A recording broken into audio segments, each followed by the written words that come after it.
네, 하나님 말씀은 전도서 7장 2절, 11장 1절, 2절, 12장 1절, 2절 받들어 봉독하겠습니다.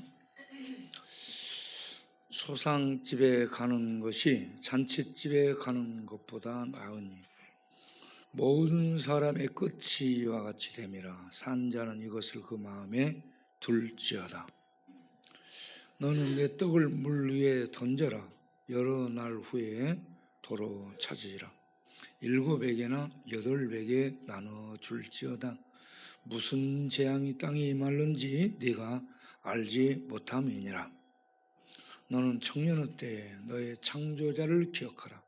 곧 공간 날이 이르기 전에 나는 아무 낙이 없다고 할 내가 해들이 가깝기 전에 해와 빛과 달과 별들이 어둡기 전에 빛 위에 구름이 다시 일어나기 전에 그리하라. 아멘. 잠깐만요. 여러분, 요 주보를 보면 주보 이 아래에 성경 말씀이 이렇게 있죠. 성경 말씀이 있고 그 다음에 성경 알아가기하고 오른쪽에 가로넣기가 있습니다. 여기 가로넣기를 이렇게 하면서 조상집에 가는 것이 다 하면서 생각해 봐야 돼요.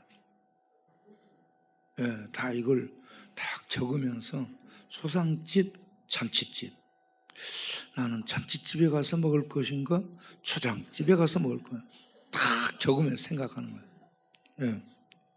그 다음에 너는 내 떡을, 내 식물을, 식물, 밥, 이거 돈이거든요.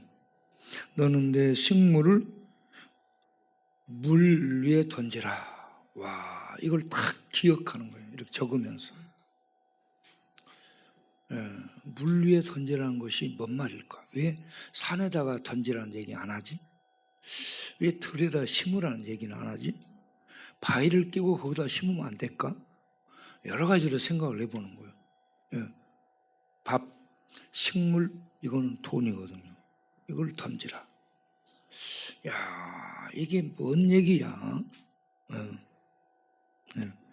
저축하라 막 이런 얘기 아니에요. 던져보라고 얘기해. 미련 없이. 그것도 물은 흘러가거든요. 이거 적으면서 막 생각하는 거야, 그렇게.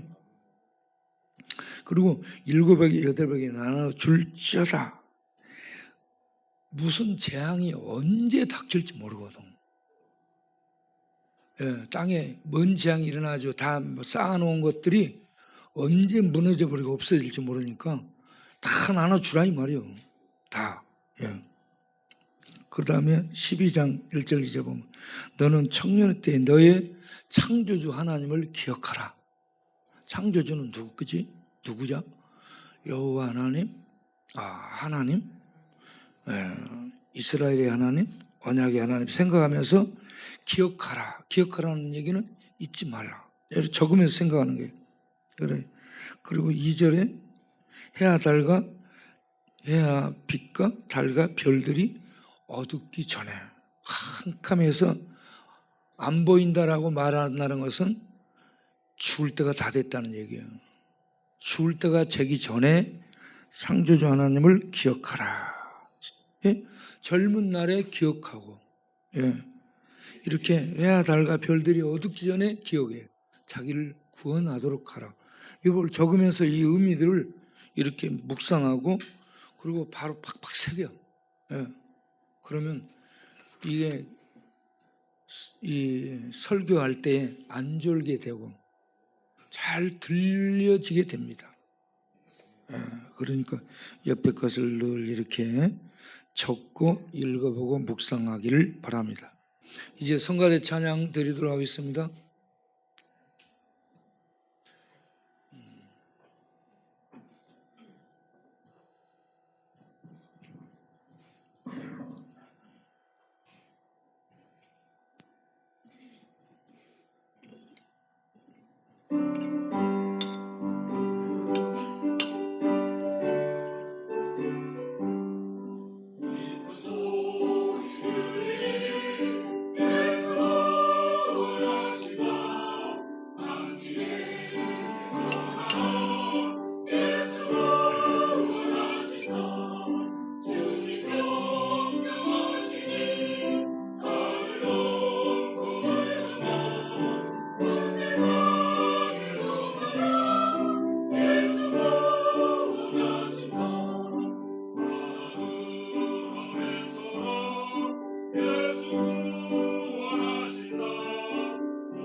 네, 오늘 또 예배에 나오신 모든 성도님들과 유튜브 영상으로 예배에 참여하는 모든 분들을 위해 우리 바우 어디 갔어요?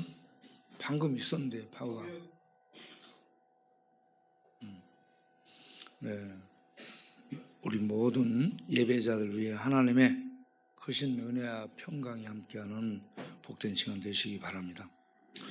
전도서를 읽고 있는데요. 전도서는 세상에서 가장 지혜롭다는 솔로몬 왕이 썼습니다.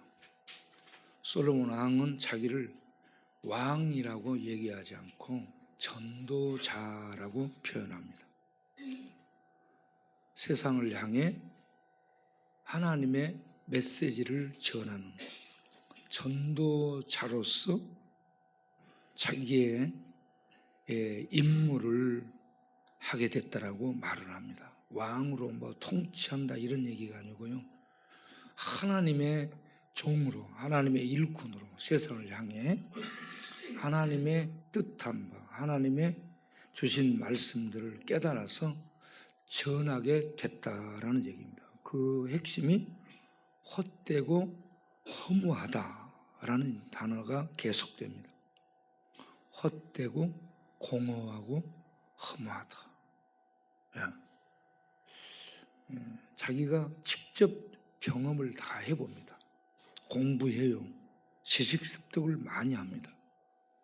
그리고 하나님이 특별한 지혜를 주셔서 연구를 많이 합니다. 그리고 왕권을 이용해서 하고 싶은 모든 것을 해보고 누려봅니다. 그런데 마음속에 있는 공허함, 곧 현대인들이 말하는 실존적 공허, 이 공허가 채워지지 않는 거예요. 그런 것들로 채워지지 않는 그걸 본 겁니다. 그래서 권력도 헛되고 부도 헛되고 세상의 영화도 헛되더라. 그런데 사람들은 전부 헛된 것을 잡으려고 애쓰고 있더라. 그러지 말아라. 이런 얘기입니다. 내가 이론 공부만 한 게 아니고 다 해봤다 이거예요. 솔로몬이. 다 해봤는데 그게 돈 갖고 있어도 헛되고 사업 크게 해도 헛되고 권력을 갖고 막 의리번쩍 누려도 헛되고 세상의 쾌락을 모두 마시고 누려도 헛되더라. 그러면 그 영혼 속에 무엇이 있을까요? 목마름이 있는 거예요. 영혼의 목마름. 다 했는데 채워지면 좋을 텐데 안 채워지고 공허하고 목마르더라. 목말라. 여러분들은 어떤가요? 이것저것 다 해보며 여기까지 왔을 텐데 여러분 영혼 안에, 마음 안에 하나님의 은혜로, 하나님의 능력들로, 하늘의 빛들로, 하늘의 것들로 채워져서 충만한 기쁨이 있고 평강이 있고 행복이 있는지, 아니면 여전히 목말라 하며 잡으러 다니며 잡으려고 애를 쓰는데 안 잡히는, 바람을 잡는 헛된 것 추구하며 살고 있지는 않은지. 우리가 그렇다면 오늘 전도자의 얘기를 드려야 되고, 온 세상이 사실은 이 솔로몬을 모셔서 강의를 들어야 됩니다. KBS, SBS, MBC 이런저런 방송에 나가서 솔로몬이 초청받아서 내가 연세를 살아보니 지금 한 2000살이 넘은 것 같은데, 그러면서 솔로몬이 촥 나타나가지고 이마에다가 솔로몬 이름을 딱 써갖고 막 명찰을 여기서 하는 게 아니야. 이때는 이마에다 딱 솔로몬이라고 명찰 이름을 달고 나와가지고 내가 살아보니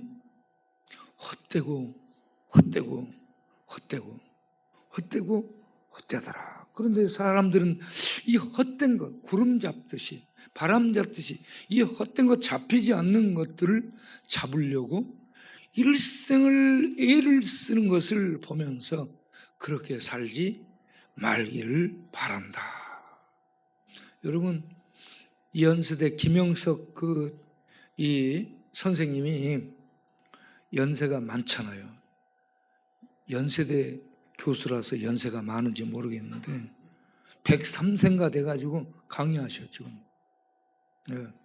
그분이 103세 돼가지고 강의하니까 오래 산 노인에게서 삶의 지혜, 철학적 지혜, 이런 미래를 내다볼 수 있는 어떤 안목, 이런 것들이 있지 않을까 해가지고 그분의 강의들을 이렇게 듣습니다. 그런데 그분 강의보다 훨씬 나은 강의가 솔로몬 강의입니다. 솔로몬.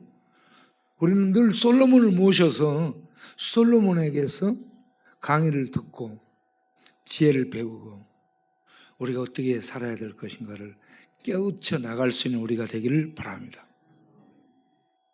네, 솔로몬이 하는 강의의 핵심은 뭐냐 그러면 이 땅의 모든 것이 헛된 이유는 우리가 죽어버리기 때문에 헛되다라는 얘기를 합니다. 예.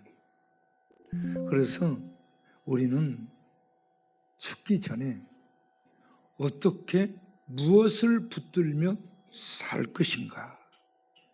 무엇을 붙들며 살 것인가? 누구를 믿고 누구의 인도를 받고 가르침을 받고 살 것인가 하는 것.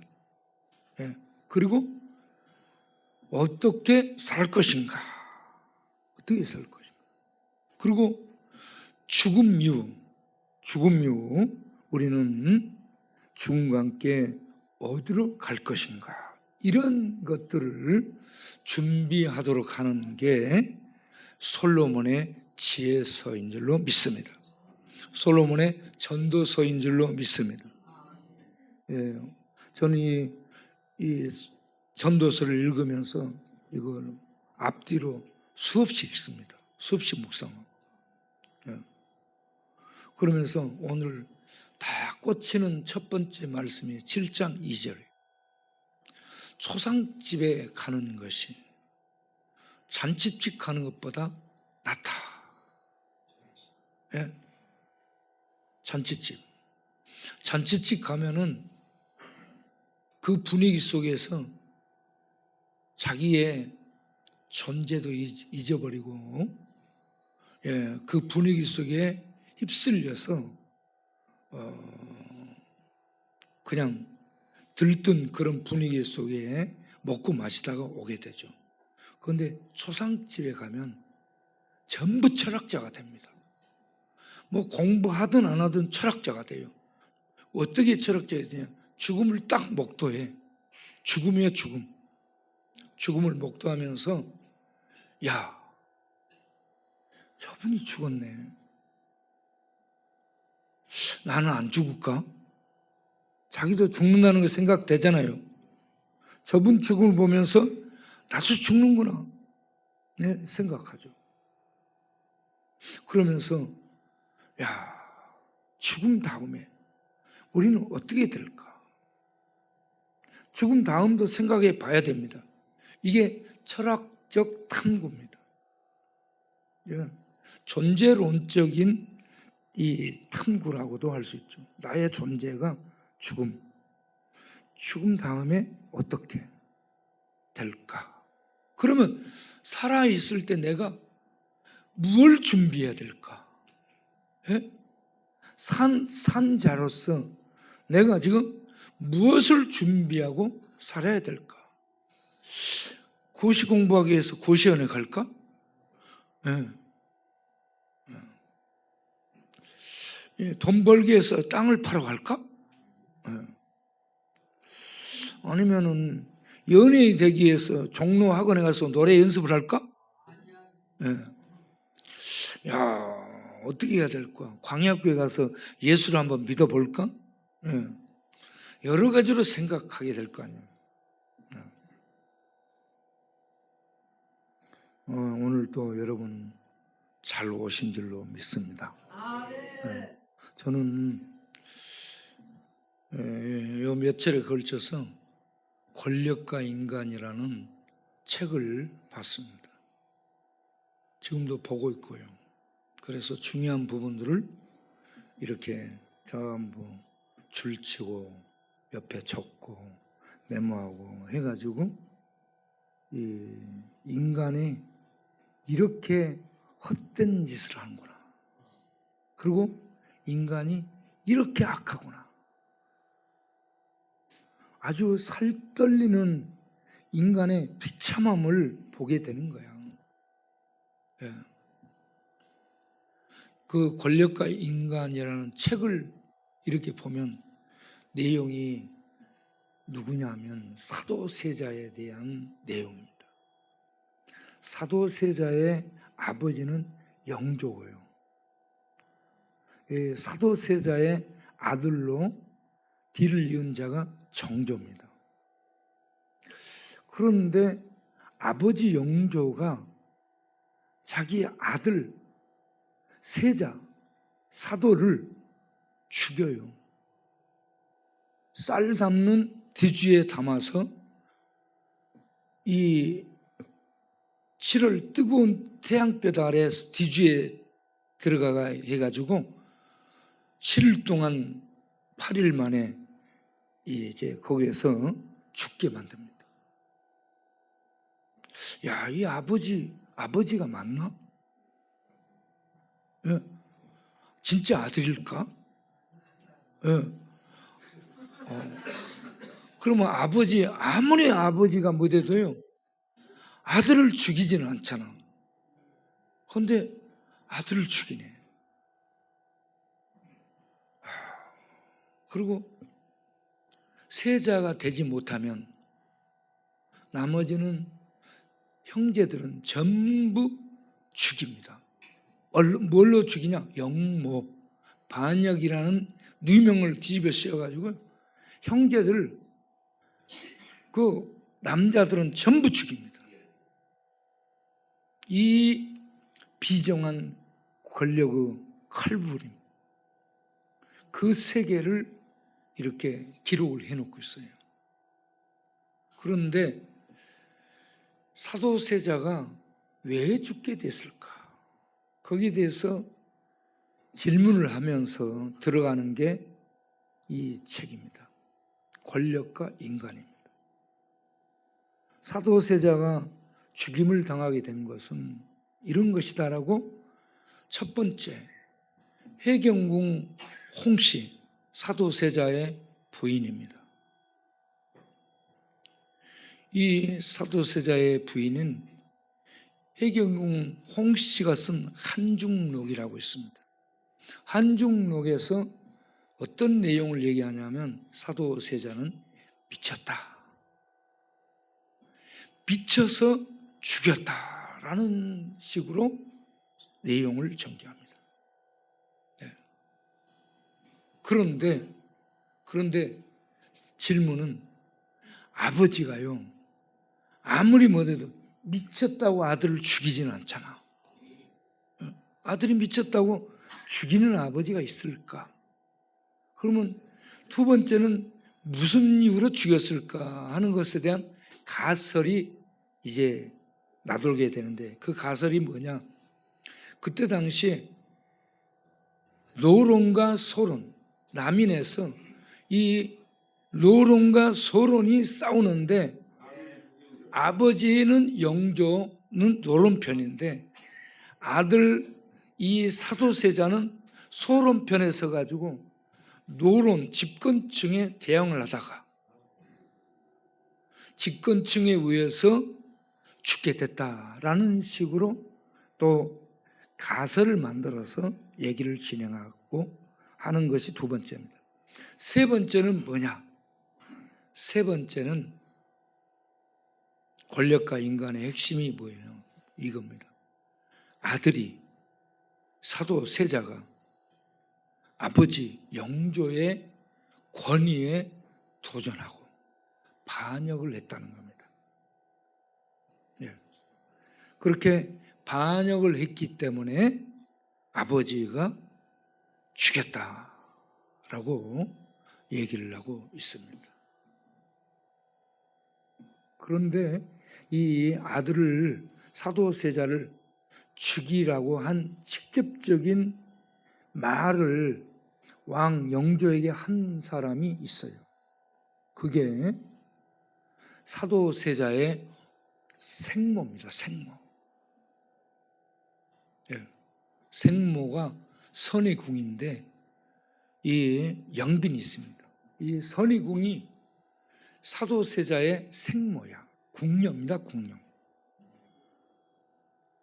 예. 궁녀인 이 선의궁이 아들을 사도세자를 영조대왕에게 죽이라고 청을 합니다. 왜 그러냐? 저놈이 사람을 지금 미쳐서 100여 명이나 죽였다 이겁니다. 두 번째는 엄마 생모인 선의궁도 죽이려고 했다는 겁니다. 세 번째, 당신 이 왕 영조 감히 할 수 없는 왕을 죽이려고 지금 하고 있습니다. 이런 얘기를 해요. 그러면서 죽이라고 합니다. 그 생모가 죽이라고 얘기를 해요.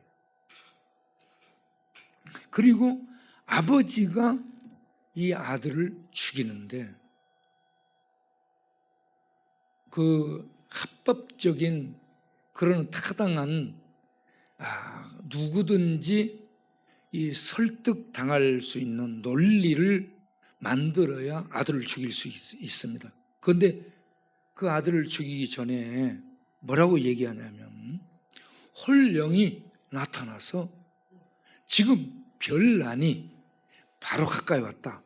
이 별난은 바로 사도세자의 반역을 가리킨다 해가지고 홀령이 직접 전해줘서 내가 얘를 처단하겠다. 그러니까 영의정 자의등 어느 누구도 자기는 못 들었고 자기는 못 봤으니까 질문을 할 수가 없는 거예요. 그렇게 해서 이 아들을 죽이게 되는데 아들을 죽이기 전에 칼을 줍니다. 야 사도 네가 너를 죽여 자결을 해라. 그러니까 안 합니다. 그러면 안 합니다 하고 도전해요. 네. 그래서 뒤주에다가 넣어요. 그러니까 애가 뒤주를 뚫고 나불어요. 처음에는. 그래서 다시 큰 뒤주에다가 위에다가 못 듣도록 두꺼운 판을 갖고 대못을 쳐갖고 못 듣고 나오게 만듭니다. 그런데 아버지가 들어가서 너 죽어 그러니까 아들이 걸어 들어갑니다. 그의 못을 치고 못 나오게 해가지고 땡볕에서 8일 만에 굶겨서 그 속에서 죽게 됩니다. 그 뜨거운 벼달아서. 그때 영조 38년 68세였고요. 그리고 사도세자는 27, 그 젊은 나이에 이 아들이 죽습니다. 그런데 저는 영조의 정신적인 문제가 있지 않을까라는 생각을 하고 추적을 나름대로 해보니까 영조는 그 엄마가 왕비가 아닙니다. 궁녀도 아닙니다. 궁녀의 하녀인 이 숙빈 최씨였습니다. 숙빈 최씨. 그래서 영조의 출신 성분이 비천해요. 자존감이 낮습니다. 누가 자기에 대한 자존심을 건들거나 자존감을 건드리면 그거는 살아남지 못하는 거예요. 예, 그래서 이분의 이 출생에 대한 이 열등감과 그리고 이 열등감으로 말미암은 어떤 정신적인 이 성숙도가 없는. 그래서 아들에 대한 병적인 이러한 증세를 보이면서 병적 증세입니다. 그리고 아들도 아버지의 어떤 병적인 인자를 받아서 아들 사도도 정신병적 발작도 있습니다. 그래서 참 부자간에 굉장히 불행했다라는 이런 생각하면서 영조가 우리 교회 와서 내적 치유를 받았어야 되지 않을까. 받아야 됩니다. 내적 치유 받아야 돼요. 열등감 치유, 그리고 자존감 치유, 이 관계적인 치유가 일어나야 내적인 부분에 자유함이 있게 되고 그곳에 하나님의 은혜가 들어옴으로 기쁨이 있고요. 없어도 기쁨입니다. 그리고 자유함이 있어요. 영적 자유함. 그리고 영적인 능력들. 이게 있음으로 말미암아서 내면이 행복하면 삶이 행복해지거든요. 그래서 참 영조나 사도는 이러한 영적인 문제뿐만 아니고 정신적인 문제, 그리고 이거의 평생간 그러한 불행한 영조가 83세에 죽습니다. 53년간 최장기 통치자입니다. 얼마나 북왕국 이스라엘의 아방처럼 그렇게 최장수 통치를 한 왕이에요. 그런데 불행한 겁니다. 오래 살면 뭐예요? 오래 통치하면 뭐하냐고.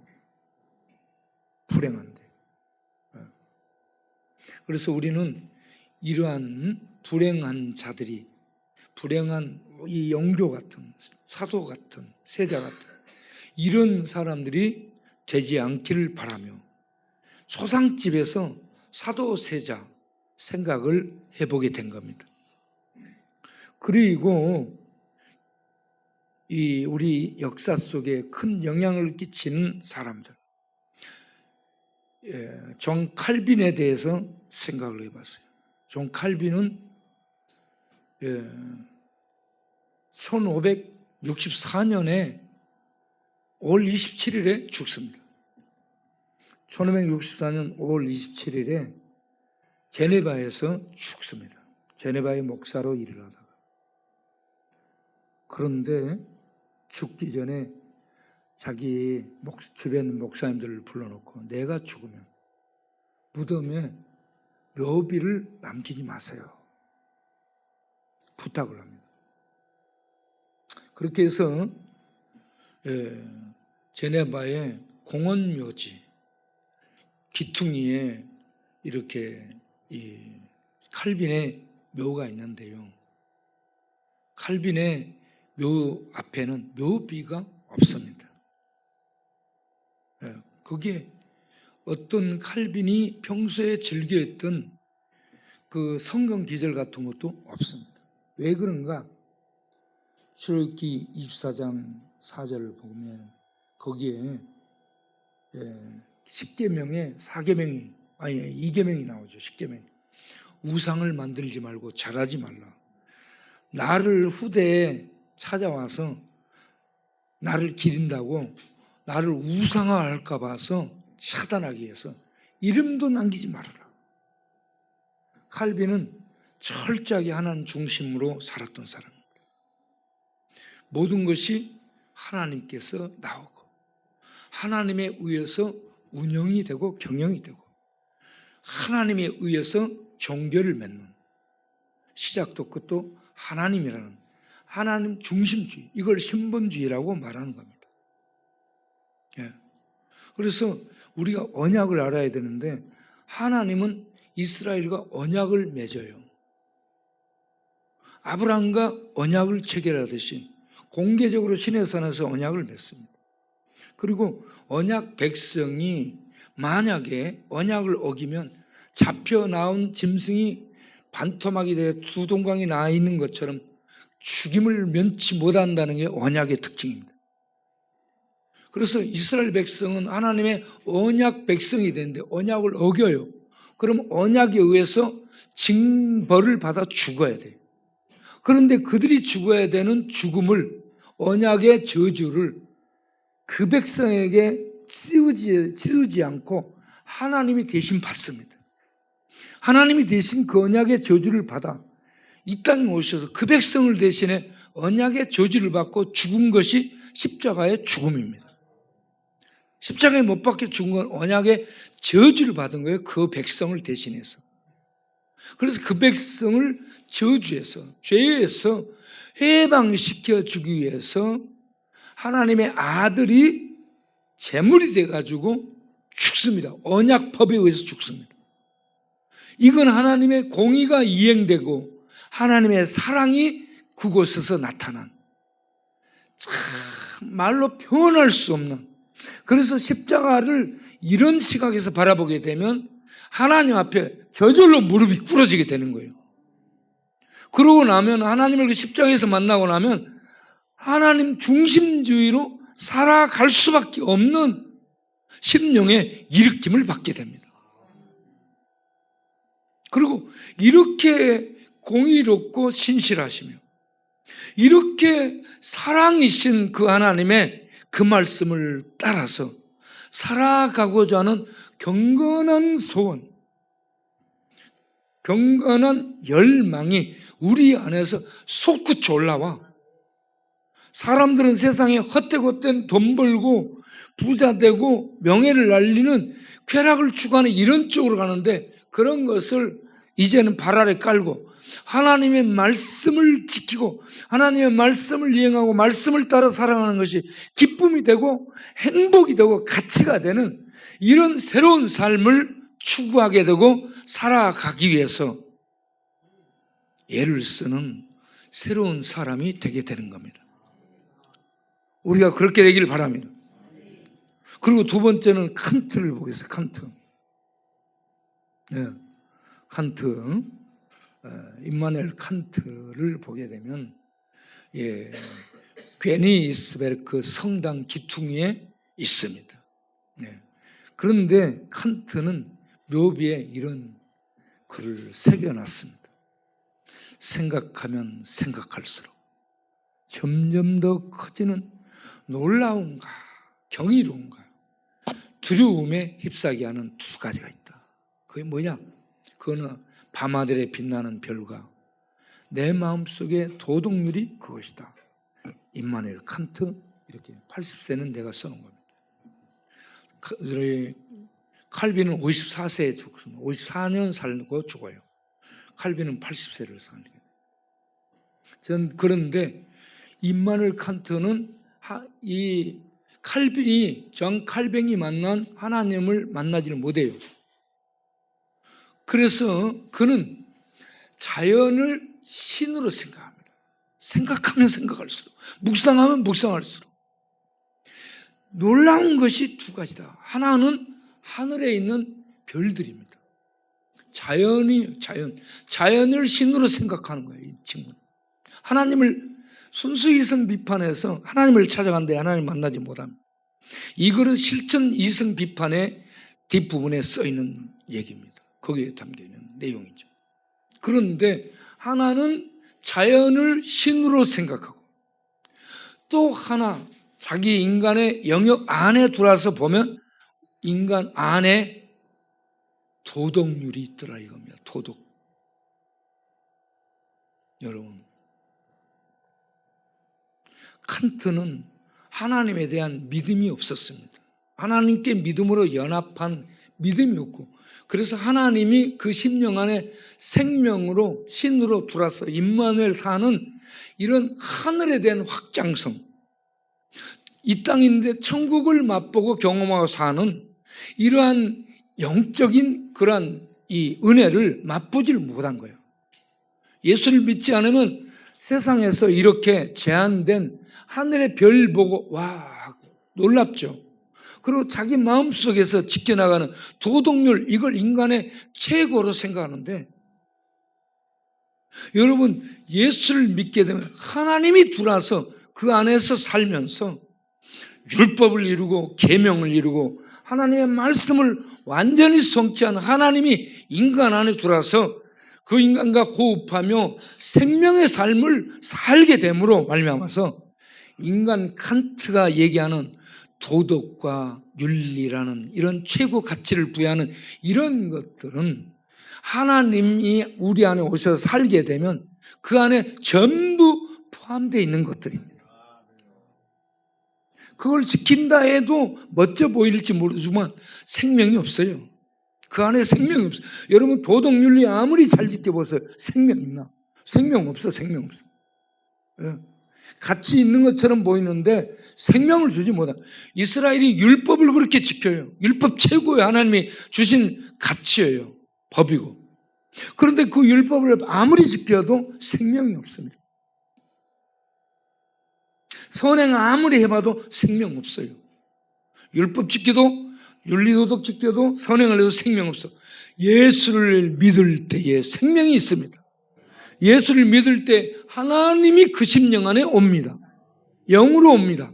그리고 하늘의 모든 것들, 하늘의 모든 것, 초월한 율법을 완성한 하나님의 의를 이루는 하나님의 통치 안에서 누리는 구원의 평강, 그리고 안식, 그리고 이 진리 안에서 누리는 자유, 그리고 하나님께서 하늘에서 부여해 주시는 능력들, 이 놀라운 것들이 우리 안에 있게 되는 거예요.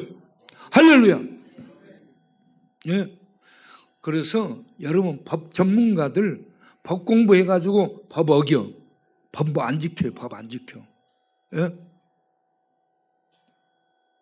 여러분, 저는 조이대 대법관이 사법적 독립을 얘기하는데 저는 그분에게 독립을 얘기하기 앞서 진실 앞에 자기를 고백하라고 말하고 싶어요.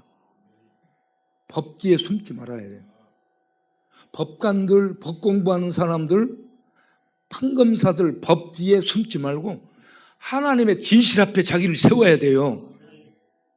하나님의 진실 앞에 먼저 세워보세요. 국민들이 이거 얘기해 주세요. 그러면 얘기해 주면 되잖아. 법 뒤에 숨지 말고. 그런데 이게 안 나와? 말이 없어? 사법적 독립? 이것만 얘기해. 나는 그것보다 진실 앞에 자기를 내세워서 얘기해 주면, 아니, 당연히 독립적이고 그 존경해 주는 거 아니에요? 네. 이런 생각들을 하게 되는 겁니다. 그래서 성경적 가치가 정말 들어와서 하나님의 통치를 받는 심령이 되면 어떤 지식이라든지 어떤 권력이라든지 어떤 감투라든지 이런 데에 숨지 않고 자기를 진실 앞에 세우는 겁니다. 진실이 정의거든요. 그 진실과 정의가 있는 존재는 하나님입니다. 하나님 앞에 자기를 세우면 되는 거야. 하나님 앞에 자기를 세워서 했다, 나 벌받겠습니다. 안 했다, 나 정직합니다. 했다라고 고백해도 존경받아요, 여러분. 안 했다라고 하면 더 존경받게 됩니다. 인간이기 때문에 실수할 수 있고 그러기 때문에 했다라고 얘기하잖아. 이분 양심적이고 진실되네. 훨씬 존경받습니다. 이게 더 센 것이고요. 이게 더 큰 거예요. 네. 그래서 법 공부하기 전에 성경을 알고 하나님 앞에 세우는 법을 먼저 배워서 이 모든 성도들과 모든 법조인들이 법을 이용하기 위해서만 공부할 것이 아니라 하나님 앞에 자기를 세우기 위해서 성경을 읽고 연구하고 묵상하는 이 진정성이 먼저 있어야 될 줄로 믿습니다. 우리도 늘 잘못할 수 있잖아. 늘 잘못할 때마다 하나님 앞에 자기를 세워 회개하시라 이 말이죠. 늘 고쳐나가는 거예요. 처음부터 사람 된 존재 없어요. 죽을 때까지 고쳐나가야 됩니다. 그래서 죽을 때까지 하나님의 은혜가 필요한 자들이죠. 그래서 칸트는 똑똑했는데 믿음이 없고 지혜가 없는 하나님의 이성, 하나님의 지식, 하나님이 가르쳐주는 빛들의 안내를 받지 못한 닫힌 세계 내에서 빛나는 지성을 갖고 있었던 존재였을 뿐이다. 예. 그래서 이 친구를 아무리 공부하고 배워도 이 인간의 한계를 넘어서서는 하늘의 영역에 들어갈 수가 없습니다. 블랙홀을 모르는 것처럼 양자를 공부했는데 빛들의 이동을 모르는 거야. 가 있는 거야. 거기에 가 있는데 모르는 거예요. 그런 것처럼 존재하는 그 세계가 분명히 있는데 모르는 거야. 그러니까 없다고 무시하고 가는데 실제로 하나님은 계시고 하나님 나라가 있습니다. 이 하나님 나라를 얻고 그 나라 말씀을 따라 살아가면 이 공허를 이겨나갈 수 있게 되고 마음속에 기쁨과 이 자유와 그 천상의 평강이 있으니까 행복한 부유한 삶을 살 수 있게 되는 겁니다. 그런 우리가 될 수 있게 되길 바랍니다. 그 다음에 북한의 김일성과 김정일 보겠어요. 그들은 제일 먼저 세운 것이 만수대의 우상입니다. 그 다음에 세운 게 평양이에요. 그 다음에 세운 것이 백두산에 또 세워요. 그래서 세 군데 이 동상을 세운 거예요. 동상 한번 봐보세요. 예. 보세요. 예. 저게 말을 합니까? 저게 떡을 줍니까? 예. 저게 돈을 10,000원이나 줘본 적 있어요? 예. 우리 신기도 저기 가서 돈 10,000원 받아본 적이 없죠? 예. 그런데 이렇게 죽은 다음에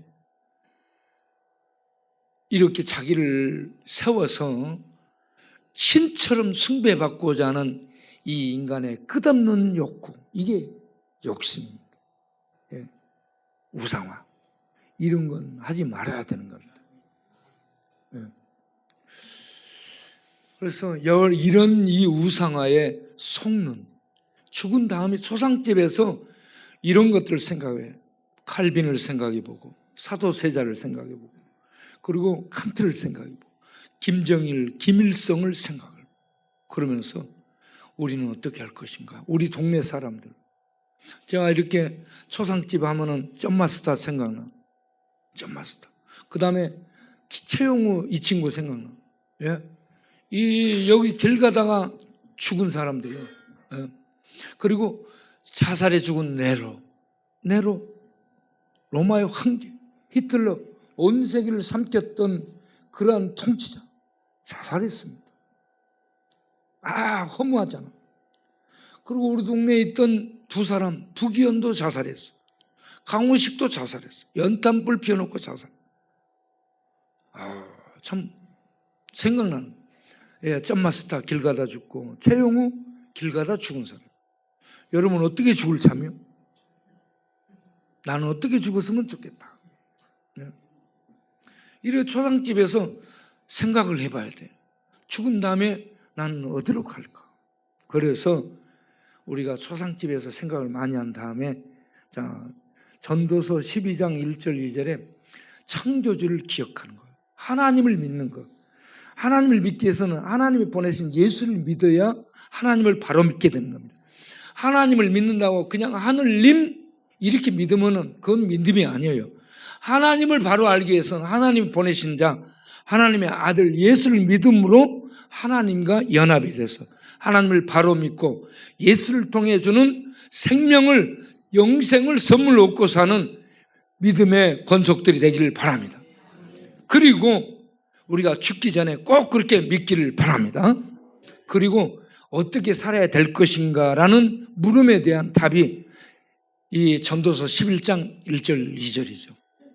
내 식물을, 내 떡을 물 위에 던져라. 물은 세상을 의미하는 겁니다. 세상에 던지라는 얘기. 저 말대로 갔다가 떡을 물에다 던지면 고기만 먹습니다. 고기 주라는 얘기가 아니고 사람들에게 떡을 주라, 식물을 주라, 돈을 나눠주라, 어려운 사람들을 도우라라는 말씀입니다. 그렇게 주게 되면 하나님이 갚아주신다. 그래서 도로 찾는 격이 된다. 물에다 던지라고 말하는 것은 뭔 말이냐면 대가를 바라지 말고 나누라는 얘기입니다. 예. 언제 무슨 일이 날지 모르니까, 너 가진 거 언제 다 없어질지 모르니까 그걸 대가를 바라지 말고 나누는 성도가 되도록 해라.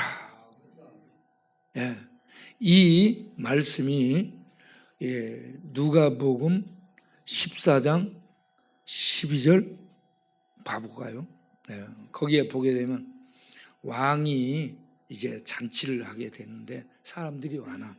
그래서 거기에 이런저런 길가로 나가서 길가로 나가가지고 이렇게 거리에 있는 사람들 막 데려오라고 얘기합니다. 그렇게 해서 나눠주는 그것이 본인에게 도움이 된다라는 말씀. 그래서 그 말씀 따라 우리가 실천하는데 그림 사진을 한번 보여줘 보겠어요?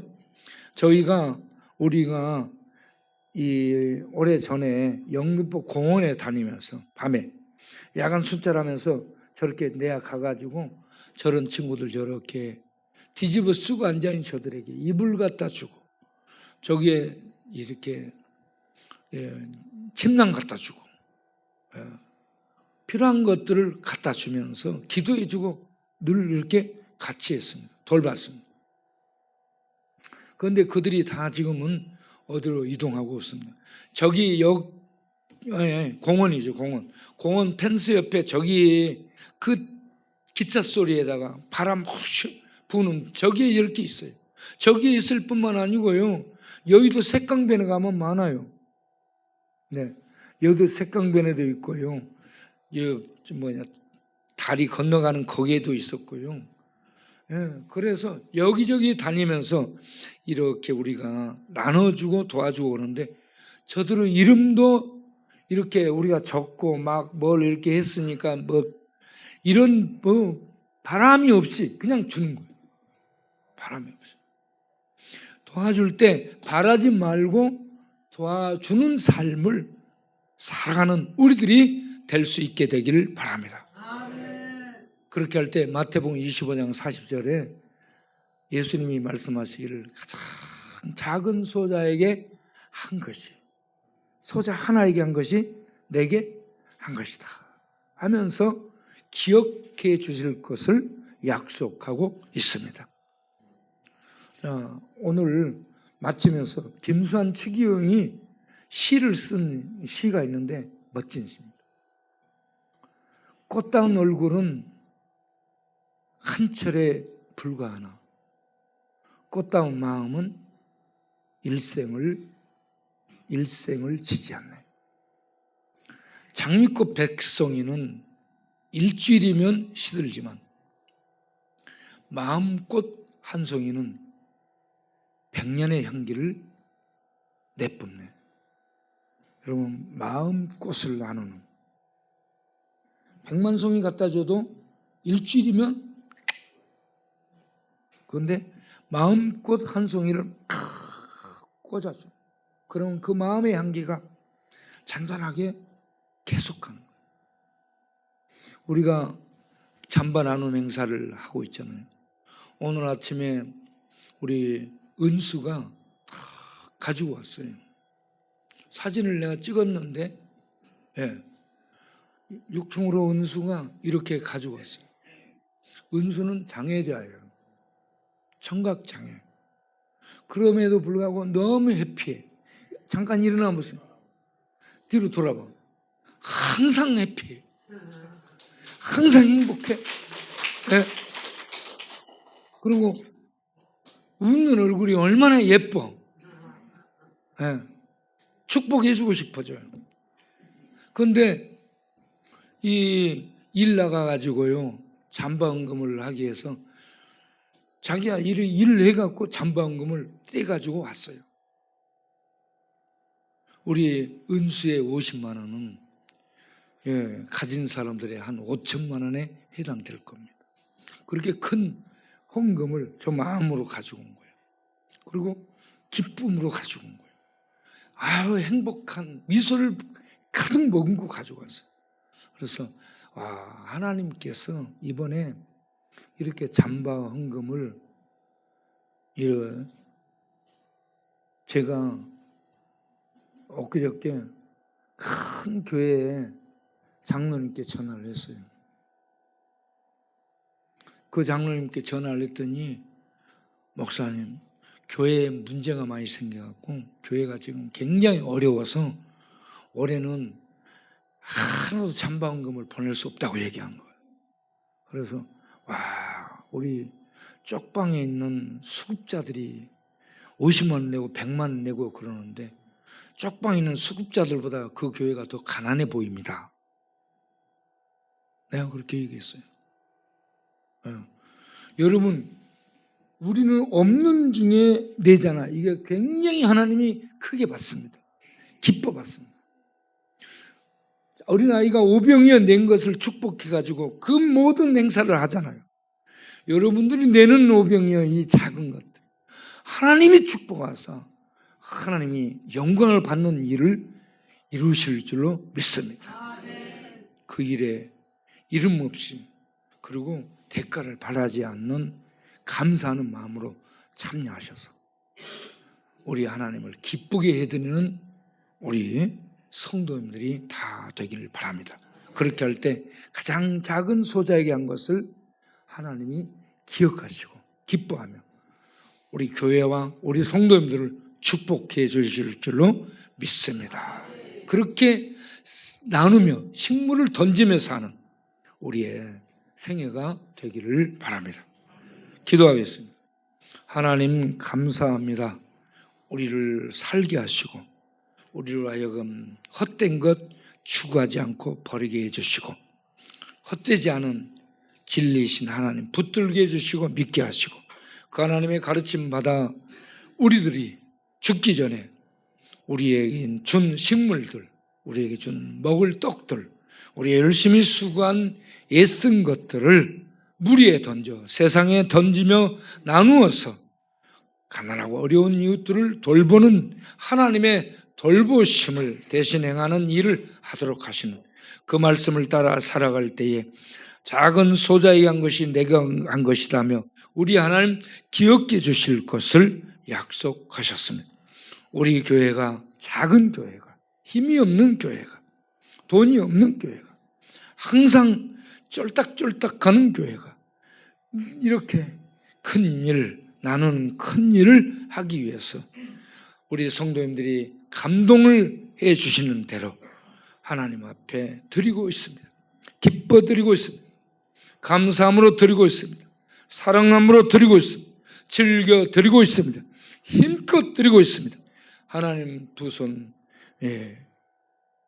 들어 축복해 주시고 받으사 이 헌금을 사용하사 하나님의 사랑이 고픈 자들, 영적으로 공허한 자들, 마음이 황량한 자들, 마음이 광야 사막에 있는 것처럼 헤매는 자들, 그리고 모래 씹은 것처럼 먹어도 헛된 것을 먹으면서 속에 공허함과 갈급함이 가득한 자들이 모여와서 예수 믿게 하고 예수님 먹음으로 생명을 얻고 하나님의 생수, 하늘의 빛들, 하늘의 진리들, 하늘의 능력들이 들어오므로 부여해지는 역사가 일어나도록 우리 작은 교회, 우리 힘없는 성도님들, 작은 어린아이가 내는 오병이어 같은 그 손길들을 받으시고 축복하사 하나님의 영광의 역사를 이루시옵소서. 예수님의 이름으로 기도하옵나이다. 아멘. 찬송가 493장을 부르며 진변 헌금하겠습니다.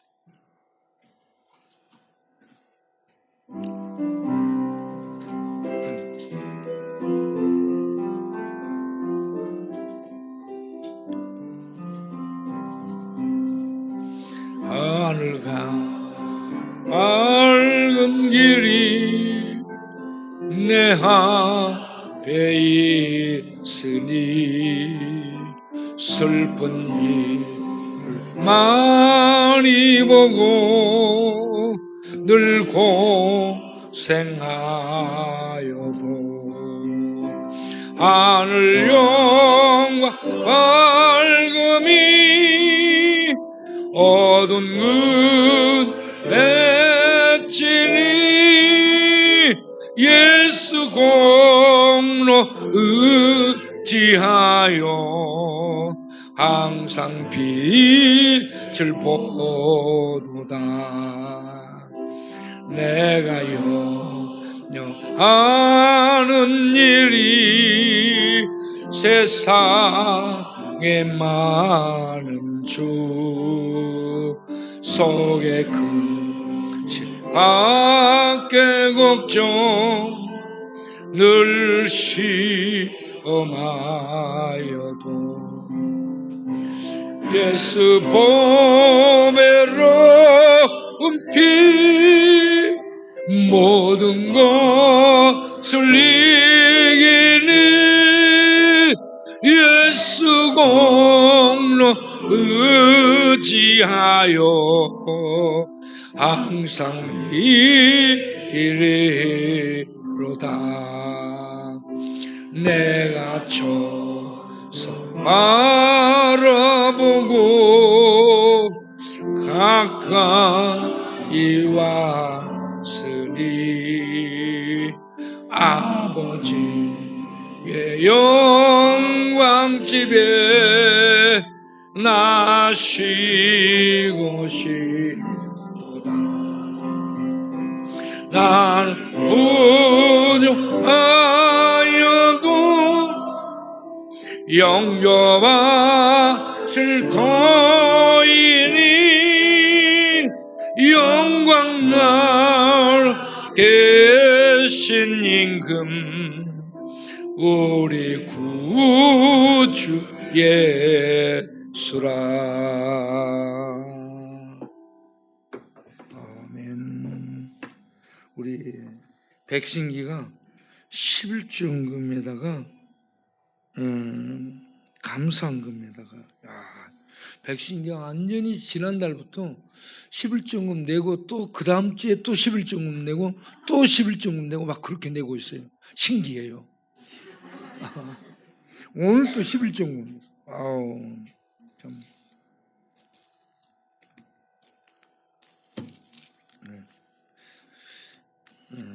우리 신봉서 와태영 집사님 부부도 잠바헌금을 50만 원하고 우리 황은수 참 귀한 아들도 11조 잠바헌금을 하고 그 외에도 우리 성도는 지금 무지 많이 있습니다. 우리 성도님들의 헌금으로 채워질 것 같습니다. 그럼 우리 교회가 굉장히 부유한 교회예요. 여러분들이 하나님의 큰 축복을 받게 될 줄 믿습니다. 아버지 하나님, 아들을 우리에게 주셨습니다. 언약의 저주로 우리가 죽어야 되는데 하나님이 저주를 받고 죽습니다. 그리고 우리를 살려냅니다. 이 놀라운 은혜를 주신 하나님께 감사하여 우리가 하나님의 말씀을 실천하고 하나님의 뜻을 쫓아 살기 위해서 일어서서 힘이 없고 연약하고 비틀대지만 그 묵묵히 하나님의 말씀을 실천하기 애쓰며 지금까지 걸어가고 광야길을 행진하고 있습니다. 이걸 보시고 하나님 기뻐하셔서 지금 우리 교회를 계속 이 시대에 연약함에도 부유한 교회로 쓰고 있는 줄로 믿습니다. 이번에도 우리 광야날 행사를 통해 이 시대에 잠바 없는 사람이 어디 있습니까? 얻은 사람이 어디서 있습니까? 그런데 예수 코트가 필요한 사람 많습니다. 하나님의 은혜와 생명과 사랑이 고픈 사람, 실전적 공허 속에 있는데 공허하고 있는데 없는 것 같고 있는데 광야를 맴돌고 공허하고 헛된 어둠 속에 방황하는 자들이 너무 많은데 그런 자들이 이곳에 와서 하나님을 찬양하며 하나님 앞에 나갈 때 하나님이 역사하여 그 심령 속에 들어와 채움으로 그들이 하나님의 만지심과 부요함을 경험하는 그런 날이 되고 그러한 일이 우리 광야의 사역들을 통해 계속 일어나고 천막을 통해 동네 쪽방을 통해 상담소를 통해 쉼터를 통해 우리의 중독 사역들을 통해서 또 순찰들을 통해서 계속 이루어질 수 있게 해주시고 만나는 자들이 우리 하나님의 은혜를 만나서 우리가 만나는 자들이 하나님의 은혜를 만나 죽게 돌아오고 살아나는 생명의 역사가 일어나게 하여 주옵소서. 드려지는 이런 모든 것들을 통해 예수 코트가 준비되어서 하나님이 하늘에서 예수 코트를 오셔서 입혀주시고 생명을 그 심령 속에 먹여주시며 생수를 마셔 목마르지 않게 해주시고 허기지지 않게 하시고 공허하지 않게 하시고 살맛 나도록 만드시는 이런 은혜의 자리에 많은 공허한 심령들이 와서 그 축복을 받을 수 있도록 주여 우리 광야의 날 찬반하는 행사를 사용하여 주옵소서. 우리 교회를 사용하여 주옵소서. 우리 모든 성도님들을 축복하시고 사용하여 주옵소서.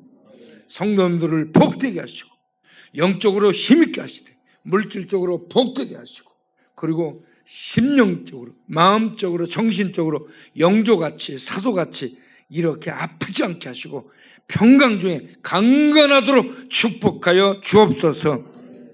예수님의 이름으로 기도합나이다. 아멘. 다 같이 일어나 찬송가 1장하고 또로 마치겠습니다.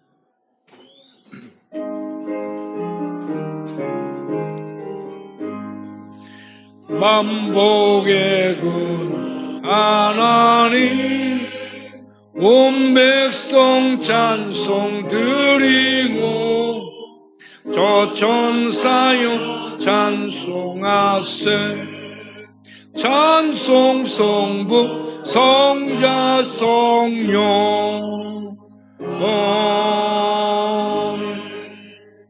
이제는 우리 주 예수 그리스도의 은혜와 우리 아버지 하나님의 영원하시고 끝까지 책임지시는 사랑하심과 성령님이 하늘의 비밀 진리, 비밀 지혜, 비밀 구원, 비밀 능력이신 예수를 알게 해주시고 믿게 하시고 그 안에 거하게 하시고 믿을 때에 믿는 자 안에 오셔서 진리의 등불을 밝히고 진리의 세계로 인도해 가시는 성령님의 내주교통 축복 인도하심 오늘 또 하나님 앞에 나와 우리가 어떻게 살 것인가 예수 믿고 살아있을 때 예수 믿고 살아가는 동안에 식물을 땅에 던지 작은 소자들을 보살피며 살아야 되겠구나 하는 마음을 먹도록 하시고 그런 마음을 먹고 일어서는 모든 권속들의 심령들 위해 영원토록 함께 하시기를 간절히 축원하옵나이다. 아멘.